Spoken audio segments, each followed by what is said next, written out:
Hello friends, நீங்கள் பார்த்துட்டு இருக்கிறது அக்னி தமிழ் சேனல். ஸ்பெஷல் வீடியோ போட்டு ரொம்ப நாள் ஆச்சு இல்லை?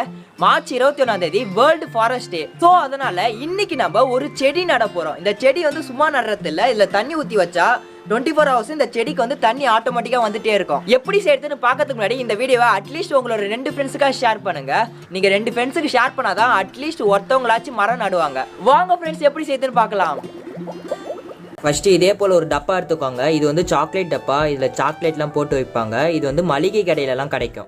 அப்புறம் இதே போல் ஒரு சின்ன செடி வாங்கிக்கோங்க. நான் வந்து ரோஜா செடி வாங்கிக்கினேன். இதில் இருக்க அந்த சின்ன பூ அழகாக இருக்குல்ல, பாருங்கள், செம்ம அழகாக இருக்குல்ல.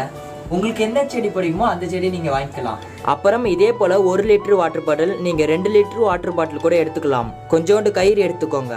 ஃபஸ்ட்டு சாக்லேட் டப்பா எடுத்துக்கோங்க. அந்த டப்பாவில் இந்த இடம் மட்டும் கட் பண்ணி எடுத்துருங்க. நீங்கள் மார்க் பண்ணி கூட கட் பண்ணலாம். நான் மார்க் பண்ணி தான் கட் பண்ணுறேன். ஏன்னா மார்க் பண்ணி கட் பண்ணால் தான் கட் பண்ணுறதுக்கு ஈஸியாக இருக்கும். கட் பண்ணுறப்ப கொஞ்சம் சேஃபாக கட் பண்ணுங்கள். ஓகே, இப்போ நம்ம கட் பண்ணி முடிச்சிட்டோம். அப்புறம் நீங்கள் வச்சுருக்க பாட்டில் எடுத்துக்கோங்க. அந்த பாட்டிலை இந்த அளவுக்கு வரைக்கும் கட் பண்ணிடுங்க. பாட்டிலையும் கட் பண்ணியாச்சு. இது வழியாக தான் நம்ம பாட்டிலில் தண்ணி ஊற்ற போகிறோம். அப்புறம் பாட்டிலோட மூடி எடுத்து அதில் நடுவில் ஓட்டை போடணும். ஓட்டை போடுறதுக்காக நான் சால்ட்ரிங் அயன் யூஸ் பண்ணி ஓட்டை போடுறேன். அந்த ஓட்டை வந்து எந்த அளவுக்கு பெருசாக இருக்கணும்னா, நீங்கள் வச்சிருக்க கயிறு வந்து அந்த ஓட்டைக்குள்ளார கரெக்டாக ஃபிட் ஆகிற மாதிரி உள்ளார போகணும். அந்த அளவுக்கு ஓட்டை போட்டால் போதும். எனக்கு அந்த கயிறு வந்து உள்ளார ஈஸியாக போகுது.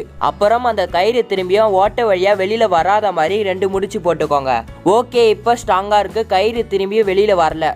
நான் அந்த ஓட்டை கொஞ்சோண்டு பெருசாக போட்டுட்டேன்னு நினைக்கிறேன். அந்த ஓட்டை கொஞ்சம் பெருசாக இருந்துச்சுன்னா கயிறு வழியாக தண்ணி அதிகமாக பாஸ் ஆகும். ஸோ அந்த ஓட்டையை அடைக்கிறதுக்காக நான் க்ளூவை யூஸ் பண்ணி ஒட்டிக்கிறேன். நீங்கள் எம்சீல் கூட போட்டு ஒட்டிக்கலாம்.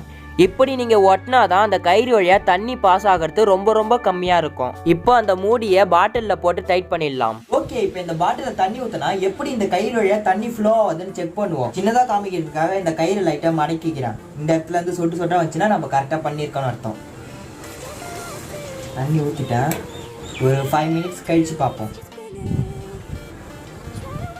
சொட்டா வருது. நம்ம கரெக்டாக பண்ணியிருக்கோம். ஓகே, இப்போ நமக்கு அந்த தண்ணி வந்து கரெக்டாக ஃப்ளோ ஆகுது. இதே மாதிரி பண்ணாதான் கரெக்டாக பண்ணியிருக்கோன்னு அர்த்தம். இதே மாதிரி இருந்தால் நம்ம செடிக்கு தண்ணி கரெக்டாக ஃப்ளோ ஆகும். சப்போஸ் நீங்கள் செஞ்சதில் இதே மாதிரி தண்ணி வந்து கரெக்டாக ஃப்ளோ ஆகலைன்னா இந்த இடத்துல க்ளூ வந்து இன்னும் கொஞ்சம் அதிகமாக வச்சுக்கோங்க. இதை விட தண்ணியோட ஃப்ளோ கொஞ்சம் கம்மியாக இருக்கணும்னா க்ளூவை மூடியோட உள்ளார பக்கமும் கொஞ்சம் அப்ளை பண்ணிக்கோங்க.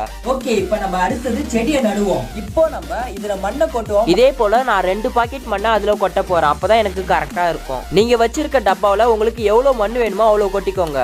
அப்புறம் செடியை எடுத்துக்கோங்க. அந்த செடியோட மண்ணை மட்டும் தனியாக பிரிச்சு எடுங்க. தனியாக பிரிச்சு எடுக்கிறப்ப கொஞ்சம் பார்த்து பத்திரமா எடுங்க. ஏன்னா அந்த செடியோட வேர்லாம் அந்த மண்ணில் தான் இருக்கும். ஸோ அதை வந்து பிக்காம பார்த்து எடுங்க. ஓகே, என்னால் முடிஞ்ச அளவுக்கு மண்ணை மட்டும் தனியாக பிரிச்சுட்டேன். இதான் அந்த செடியோட வேறு. அப்புறம் அந்த செடியை அந்த டப்பாவோட மிடில்ல நடுங்க. நட்டுட்ட பிறகு நீங்க வச்சிருக்க கயிறை அந்த செடியோட வேரை சுற்றி வைங்க. இதே போல வைங்க நண்பா. அப்புறம் அதுக்கு மேல மண்ணை எடுத்து போடுங்க. கொஞ்சோண்டு மண்ணை போட்டுட்ட பிறகு திரும்பி அந்த கயிறை ஒரே ஒரு ரவுண்டு சுத்துங்க. அதுக்குன்னு டைட்டா சுத்தாதீங்க, கொஞ்சம் லூஸாவே இதே போல சுத்துங்க.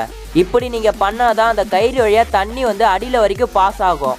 அதுக்கு மேல நீங்க வச்சிருக்க எல்லா மண்ணையும் போட்டுருங்க. மண்புழு இருந்தா அந்த மண்ணில் கொஞ்சம் போட்டுக்கோங்க. நீங்க மரம் நடுறதா இருந்தாலும் மண்புழு போட்டுக்கோங்க. ஏன்னா மண்புழு தான் விவசாயத்தோட மிகப்பெரிய நண்பனு. சோ நீங்க மண்புழு போட்டீங்கன்னா செடி அப்படி இல்லைன்னா மரம் நல்லா வளரும். நீ மட்டும் ஏன்டா மண்புழு போடலன்னு கேட்காதீங்க. நான் மண்புழு போடலாம் தான் நினைச்சேன். கடையில கேட்கறதுக்கு மறந்துட்டேன். ஸோ வீட்டுக்கு வாங்கிட்டு வந்த பிறகுதான் எனக்கு ஞாபகமே வருது. என்ன போல நீங்க மறக்காம மண்புழு கேட்டு வாங்கி நீங்க செடி நடுறப்ப அந்த மண்ணில் போட்டுக்கோங்க. மண்ணை போட்டு முடிச்சதுக்கு அப்புறம் கையை நல்லா சோப்பு போட்டு கழுவிக்கோங்க. அப்படி இல்லைன்னா கையில க்ளவுஸ் போட்டுட்டு மண்ணை போடுங்க. காரணம் உங்களுக்கே தெரியும் நினைக்கிறேன். ஓகே, இப்போ நம்ம ஃபுல்லா முடிச்சிட்டோம். அந்த கயிறை செடியோட பக்கத்திலே இருக்கிற மாதிரி வைங்க. இப்போ அந்த செடிக்கு கொஞ்சம் தண்ணி ஊத்திக்கோங்க. இதே போல செடிக்கு மேலேயும் தண்ணியை தெளிச்சு விடுங்க. அந்த கயிறு இதே போல ஸ்ட்ரெயிட்டா இருந்தா அந்த கயிறு வழியா தண்ணி வந்து அந்த செடிக்கு கரெக்டா ஃப்ளோ ஆகும். நான் அந்த பாட்டில்ல சின்ன ஓட்டை போட்டு கயிறை கட்டி மேல தொங்க விட்டுட்டேன். இதே போல நீங்க வச்சிருக்க பாட்டில நீங்க எப்படி தொங்க விடணுமோ தொங்க விட்டுக்கோங்க. இப்போ நமக்கு அந்த கயிறும் செடிக்கு ஸ்ட்ரெயிட்டா இருக்கு. அந்த கயிறு செடிக்கு ஸ்ட்ரெயிட்டா இருந்தாதான் தண்ணி வந்து அந்த செடிக்கு கரெக்டா போகும். இதுவும் ஞாபகம் வச்சுக்கோங்க. நீங்க செடியை நட்டு வச்சிருக்க டப்பாவில் அடியில சின்ன ஓட்டை போட்டுக்கோங்க. இதை நான் ஃபர்ஸ்டே சொல்ல மறந்துட்டேன், சாரி நண்பா. எதுக்கு இந்த சின்ன ஓட்டை போடுறேன்னா தண்ணி வந்து மண்ணோட அடி வரைக்கும் வரணும். அதுக்காக எனக்கு தண்ணி வந்து அடியில வரைக்கும் வருது. நான் செக் பண்ணி காமிக்கிறேன் பாருங்க. கையில தண்ணி இருக்கு. இப்போ நாம அந்த பாட்டில்ல தண்ணி ஊத்தலாம். தண்ணி ஊத்திட்டோம். இப்ப செடிக்கு தண்ணி எப்படி ஃப்ளோ ஆகுதுன்னு பார்ப்போம்.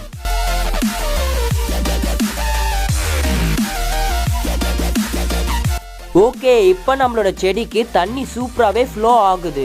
எப்பப்பெல்லாம் நீங்க பாட்டில தண்ணி ஊத்தி ஃபில் பண்ணி வைக்கிறீங்களோ அப்படியே அந்த செடி மேலேயும் கொஞ்சம் தண்ணியை இது போல தெளிச்சு விடுங்க. இது போல நீங்க தெளிச்சு விடுறப்பதான் தண்ணி வந்து அந்த செடி ஃபுல்லா பட்ட மாதிரியே இருக்கும். செடி வந்து கொஞ்சம் ஃப்ரெஷ்ஷாகவும் இருக்கும். செடி நல்லாவும் வளரும். இந்த பாட்டில நீங்க தண்ணி ஊத்தி வச்சாதான் 24 ஹவர்ஸும் தண்ணி சொட்டிட்டே இருக்கும். நீங்க தண்ணி ஊத்தி வைக்கலன்னா தண்ணி சொட்டாது. நீங்க 1 லிட்டர் வாட்டர் பாட்டில் யூஸ் பண்ணீங்கன்னா 1 டேல இருந்து 2 டேஸ் வரும். நீங்க 2 லிட்டர் வாட்டர் பாட்டில் யூஸ் பண்ணீங்கன்னா 4 டேஸ் வரும். நீங்க சப்போஸ் ஏசி வச்சிருந்தீங்கன்னா ஏசில இருந்து வேஸ்ட் வாட்டர் வரும்ல, அந்த வாட்டரை கூட இந்த பாட்டில்ல ஸ்ட்ரெயிட்டா கனெக்ட் பண்ணி வச்சிருங்க. அந்த தண்ணி கூட செடி மரத்துக்கெல்லாம் யூஸ் ஆகும். நீங்க ரோஜா செடி நடுறப்ப கொஞ்சம் பார்த்து நடுங்க நண்பா, ஏன்னா அதுல முள்ளு இருக்கும். என்னடாவா ரோஜா செடிலாம் வாங்கியிருக்கான்னு சந்தேகமா பார்க்காதீங்க. இந்த செடியில இருக்க ரோஜா வந்து எனக்கு யூஸ் ஆகாது, எங்க அம்மாவுக்கு யூஸ் ஆகும். ஸோ அதனால தான் நான் ரோஜா செடி வாங்கினேன். நண்பா, செடியோ அப்படி இல்லைன்னா மரம் நடுறது பெரிய விஷயம், அது பாதுகாப்பா பார்த்துக்கணும். அதுதான் ரொம்ப பெரிய விஷயம். ஸோ நீங்க மறக்காம அந்த செடியோ அப்படி இல்லைன்னா மரத்தை பாதுகாப்பா பார்த்துக்கோங்க. ஓகே ஃப்ரெண்ட்ஸ், எப்படி சேர்த்து நீங்க பார்த்துருப்பீங்க. நீங்க 1 லிட்டர் வாட்டர் பாட்டில் தான் வைக்கணும் இல்ல, நீங்க 2 லிட்டர் வாட்டர் பாட்டில் வைக்கலாம். அப்படி இல்ல 5 லிட்டர் வாட்டர் பாட்டில் கூட வைக்கலாம். என்கிட்ட 1 லிட்டர் வாட்டர் பாட்டில் தான் இருந்துச்சு. நான் அதனால 1 லிட்டர் வாட்டர் பாட்டில் ட்ரை பண்ணேன். நீங்க 5 லிட்டர் வாட்டர் பாட்டில் கூட ட்ரை பண்ணுங்க. உங்க வீட்டுல மறக்காம ஒரு மரத்தையாச்சும் நடுங்க. மரம் நடுறதுக்கு இடம் இல்லைன்னா அட்லீஸ்ட் ஒரு செடியாச்சும் நடுங்க நண்பா.